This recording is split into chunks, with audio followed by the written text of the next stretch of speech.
एवं धर्म प्रेमी सज्जनों,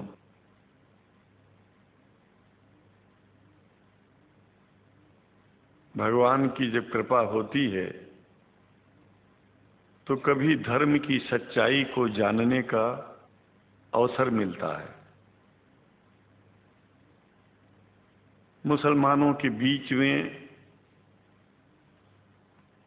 लगातार कई वर्षों से हम जा रहे हैं और भारतवर्ष में एक नई प्रथा का प्रारंभ किया मैंने कि जब जगत गुरु शंकराचार्य भी मुसलमानों के बीच में जाकर के उनके प्रेम को समझ सके और इस्लाम की सच्चाई को जान करके इस्लाम को सारी दुनिया में एक इंसानियत का सबसे बड़ा पाठ सिखाने वाला धर्म मानने के लिए लोगों को समझावे।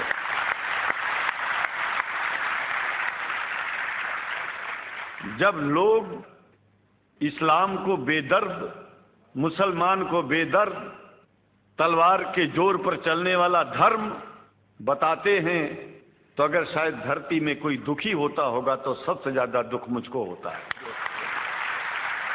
ये न सच्चाई है और न कभी ये सच्चाई हो सकती है। जिस इस्लाम ने पहला कलमा ही कुरान शरीफ का ये बताता है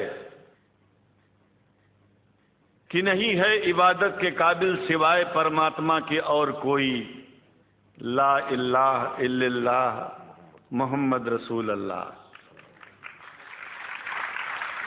भला आप बताइए, वेदों का रस निचोड़ करके मोहम्मद साहब ने परमात्मा की इबादत करके परमात्मा के पैगाम को एक ही कलमे में दे दिया। इससे बड़ा ग्रंथ दुनिया में और क्या हो सकता है? अगर कुरान के पहले कलमे को ही पढ़ करके हिंदू अपने धर्म का पालन करना चाहे तो उससे बड़ा धर्मात्मा शायद कोई नहीं होगा। कुरान को हमने गहराइयों में जा करके तो नहीं अनुभव किया, लेकिन कुरान के मानने वालों के हृदय की गहराइयों में जाके देखा कि अगर इस्लाम को पूरी दुनिया अगर स्वीकार कर ले तो इसमें कोई बुराई नहीं है। इस्लाम परमात्मा के द्वारा बताया गया सिद्धांत है। इस्लाम किसी व्यक्ति का अपना नियम नहीं है, अपना सिद्धांत नहीं है। कुछ लोग भेदभाव पैदा करने के लिए इस धरती पर मुसलमानों को बेदर्द कह देते हैं, इस्लाम को बुरा कह देते हैं। मैं कहता हूं उनसे बुरा इस दुनिया में कोई नहीं है। वो शैतान के बच्चे हैं, खुदा के बच्चे नहीं हैं। क्योंकि जहां तक मेरी अपनी पहुंच है, हमने वेदों को पढ़ा, पुराण को पढ़ा, शास्त्रों को, हिंदू धर्म ग्रंथों को पढ़ा। उसके बाद में मुसलमानों के बीच में जाना शुरू किया। हमने मुसलमानों से हाथ मिलाया तो हमारा विरोध किया गया। ये अंडा खाने वालों से हाथ मिलाते हैं, शंकराचार्य कैसे हैं? अरे हमने कहा कि तुम्हारी समझ में नहीं आ रहा है। वो 5 बार इबादत कर लेते हैं खुदा की, तुम घास खाते हो और एक बार भी इबादत नहीं करते हो, तो तुमसे बड़ा अधर्मी दुनिया में कौन है? तुम अपने अधर्म को देखो। किसी के पवित्रता के सिद्धांतों का विरोध करना पहला अधर्म है। आप क्या खाते हैं, कैसे रहते हैं, अगर हमें आप दुखी नहीं करते हैं तो आपसे बड़ा इंसान दुनिया में कोई नहीं है। हम घास खाएं और आपके दिल को चोट पहुंचाएं तो हमसे बड़ा अधर्मी कोई नहीं है दुनिया में। कहने का तात्पर्य सिर्फ एक है कि मैंने ये अनुभव किया है कि ये मैं एक बात जो मैंने देखा है, आप लोगों से जो प्रेम मुझे मिलता है, लोग पूछते हैं कि आप मुसलमानों में क्यों जाते हो, आप तो शंकराचार्य हो। हमने कहा कि भाई मुसलमानों से पूछो कि हमसे इतना प्रेम क्यों करते हैं। वो हमसे जो प्रेम करेगा हम तो जाएंगे।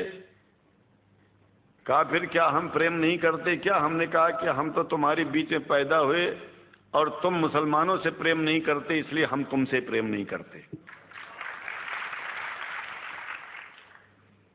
मैं आप लोगों के बीच में आकर के एक बात बताता हूं। कुछ समय से हिंदू धर्म के नाम पर कुछ संस्थाएं हिंदू मुसलमानों में भेद पैदा करने के लिए कुछ ऐसा कार्य किया जिसकी वजह से आम हिंदू, सीधा साधा हिंदू बेचारा जान ही नहीं पाता है इस्लाम क्या है और सनातन धर्म क्या है।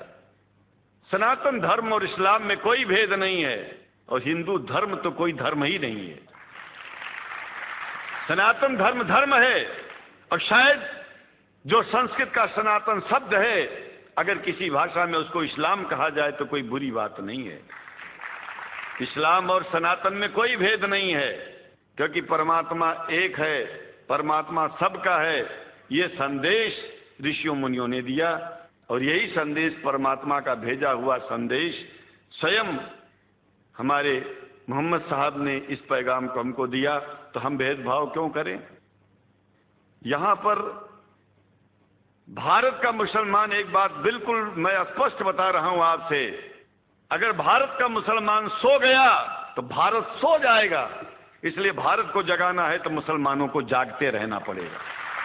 भारत जाग जाएगा, पूरी दुनिया जाग जाएगी। ये भी मैं जानता हूं कि भारत के सच्चे हिंदुओं को, जो सच्चे सनातन धर्मी हैं, उनको मुसलमानों से प्रेम चाहिए, उनको मुसलमानों से भेद नहीं चाहिए। अंग्रेजी की भी मिल गई है और हम तो चाहते हैं, हाँ, कुरान शरीफ सारी दुनिया में अगर इस ग्रंथ को पहुंचाया जाए, और पहुंचाना चाहिए। मैं तो मुसलमानों से एक जरूर बात कहूंगा कि आप लोग एक चीज का ध्यान दें। आपके पड़ोस में जिस भी भाषा को जानने वाला व्यक्ति रहता हो, जिस भी भाषा को, कोशिश कीजिए कि आप इस कुरान जैसे पवित्र ग्रंथ को उसको उसकी भाषा में पहुंचाइए। और मेरी समझ में सारी दुनिया में एक कुरान पहुंचेगा तो सारी दुनिया में शांति होगी, सारी दुनिया में अमन होगा और सारी दुनिया में ऐसे ही इतने प्रेमियों के बीच में शंकराचार्य को पहुंचने में और बोलने में कोई दिक्कत नहीं होगी, संकोच नहीं होगा।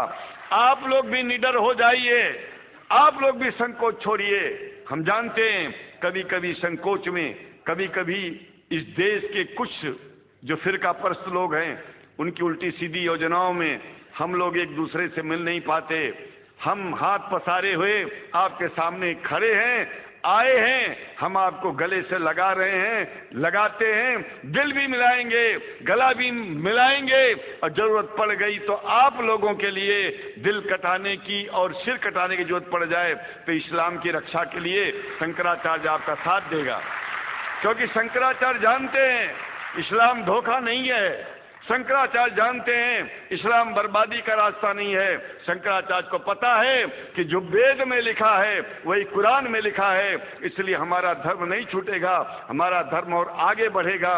अगर हम मुसलमानों को अपना सगा मानते हैं तो मुसलमान परमात्मा का बनाया है, आदमी का नहीं। हिंदू जो अपने को कहते हैं वो भी जान लें कि वो परमात्मा के बनाए हैं, तो मुसलमानों से भेदभाव करना बंद कर दें और हमारी तरह सबसे प्रेम करें।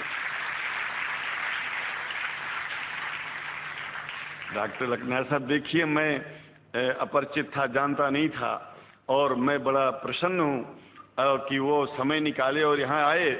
उनको तो मैं धन्यवाद क्या दूं, मैं तो ये चाहूँगा कि परमात्मा उनको शक्ति दे कि हम लोगों को सबको ऐसे ही सुंदर दिव्य बड़ी सभाओं में संबोधित करते हुए और हम लोगों के ऊपर वो स्वयं कृपा बनाए रखें और हम उनके साथ रहेंगे, जहाँ भी जरूरत होगी सदा जीवन में उनका साथ देते रहेंगे। इन्हीं शब्दों के साथ जीवन में अब जब भी याद करेंगे, जब तक मेरा शरीर है, हम आपकी सभाओं में आते रहेंगे। ओम शांति शांति शांति।